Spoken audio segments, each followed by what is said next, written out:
नमस्कार दोस्तों, मना योग में आपका स्वागत है। मैं सीमा। दोस्तों, आज हम बात करेंगे होश, कि हम होश में रहते हैं। बेहोश और होश। बेहोशी को अगर हम नाम लें कि वो बेहोश हो गया, तो हमें ध्यान में आता है कि भाई वो चक्कर खा के गिर गया है, उसको छींटे मारने हैं, उसको होश में लाना है।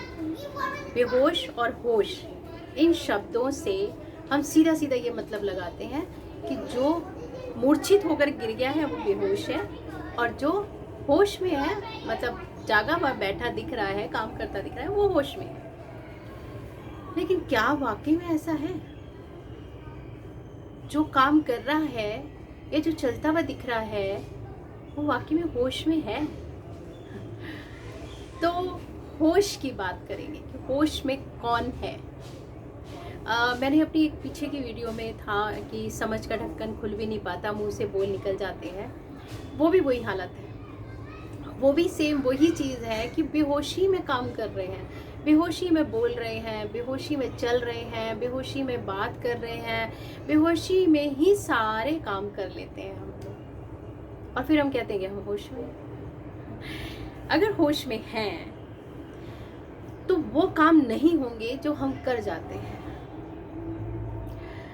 और मतलब ये आम लोगों के साथ, हम सब के साथ ही होता है कि होश में आना बहुत ज़रूरी है। मैं क्या बोल रहा हूँ, मैं क्या कर रही हूँ, मैं कहाँ जा रहा हूँ।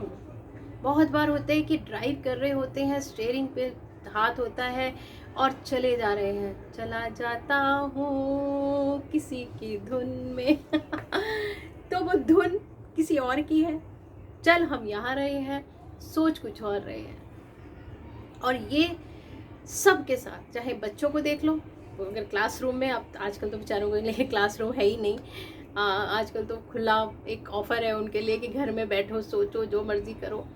तो जब क्लास में भी होते थे तो वो फिज़िकल बॉडी वहाँ पर है, लेकिन मेंटली वहाँ से गायब है। ऑफिस में बैठे हैं, बातें कहीं और की सोच रहे हैं।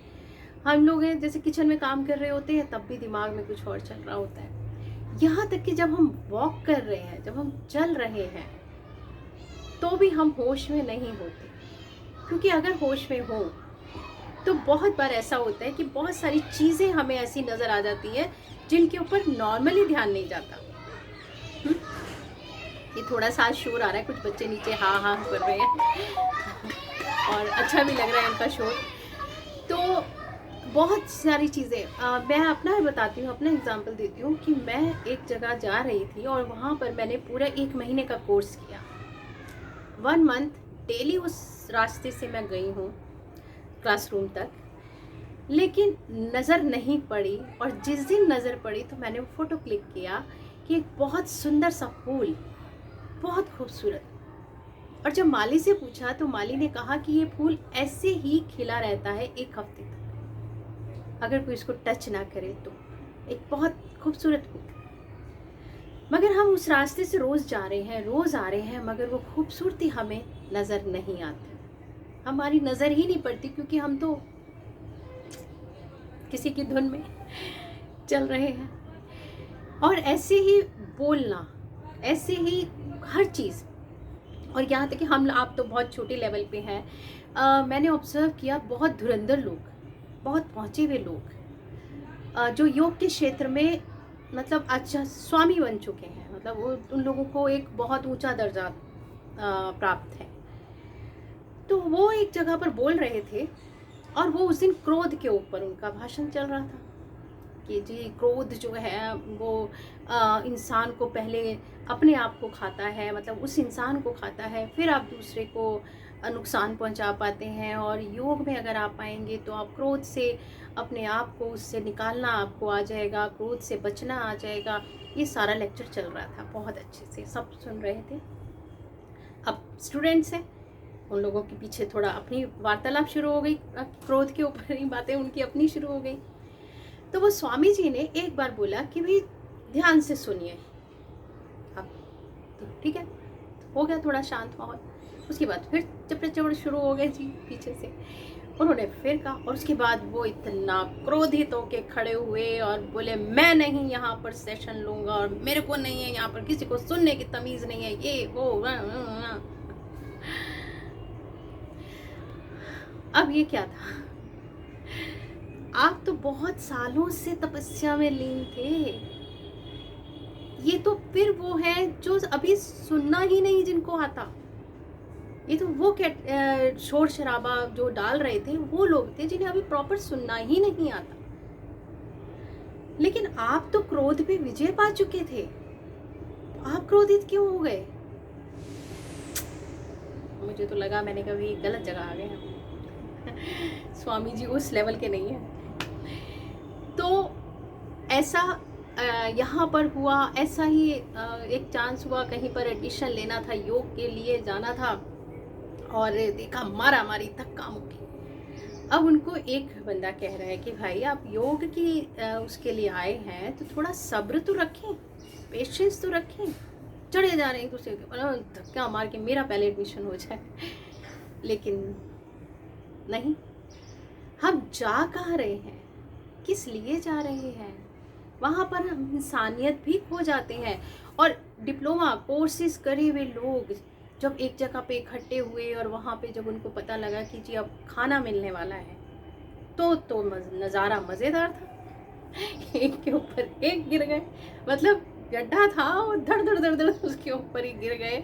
मतलब योगी जो थे वो अपने आप को रोक ही नहीं पाए कि भाई हम लाइन से चल लें, धीरे धीरे चल लें, बीच में घुस रहे हैं धक्का मार मार के कि हम पहले ले लें, में खाना ख़त्म ना हो जाए। तो ये मेरा कहने का मतलब सिर्फ ये है, मैं किसी पे कोई मतलब मैं किसी के ऊपर कोई वो नहीं लगा रही हूँ, ब्लेम नहीं कर रही, लेकिन मैं सिर्फ ये कह रही हूँ कि हम अपने आप को जाने तो, क्या हम होश में हैं? हम जो भी काम कर रहे हैं होश में कर रहे हैं? और उसके लिए थोड़ी सी प्रैक्टिस अगर हम रोज़ाना कर लें, रोज़ाना हम जब किसी से बात कर रहे हैं तो कुछ सेकंड के लिए एकदम से अपने ऊपर आए, क्या बात कर रहे हैं। कई बार होता है हम बिना बात ही बोले जा रहे होते हैं, ज़रूरत नहीं होती फिर भी बोल रहे हैं। बहुत सारे लोगों को ऐसे भी देखा। और कई बार होता है कि इतना क्रोध कर दिया जाता है और बाद में रियलाइज़ होता है यार इतने की तो ज़रूरत भी नहीं थी। तो अगर होश में रहना आ जाए तो शायद बहुत सारी चीज़ें ठीक हो जाएं। आप रोड पे चलते हैं, रोड पे देखिए पीछे वाला हॉर्न दिए जा रहा है, दिए जा रहा है, दिए जा रहा है, पता भी है कि भैया साइड नहीं दे सकते अभी साइड देने में थोड़ी सी दिक्कत आएगी, मगर फिर भी वो हॉर्न दे रहा है, बचाता ही चला जा रहा है पूरी सड़क पे। तो भाई थोड़ा सा होश में आए, थोड़ा सा धीरे धीरे धीरे धीरे धीरे प्रैक्टिस करेंगे तो वो है ना कि धीरे धीरे रे मना धीरे सब कुछ होए। हाँ, माली सींचे 100 घड़ा ऋतु आए फल होए। तो धीरे धीरे अगर हम इस चीज़ के ऊपर काम करते जाएंगे तो एक टाइम पर आके हमें रहेगा कि हम होश में चल रहे हैं, आसपास की चीज़ों को एंजॉय करेंगे। और जब बात करेंगे तो ये नहीं कहना पड़ेगा यार सॉरी, मेरे कहने का ये मतलब नहीं। तो बस इतना ही करना है। मिलेंगे अगली वीडियो में, तब तक के लिए बाय बाय।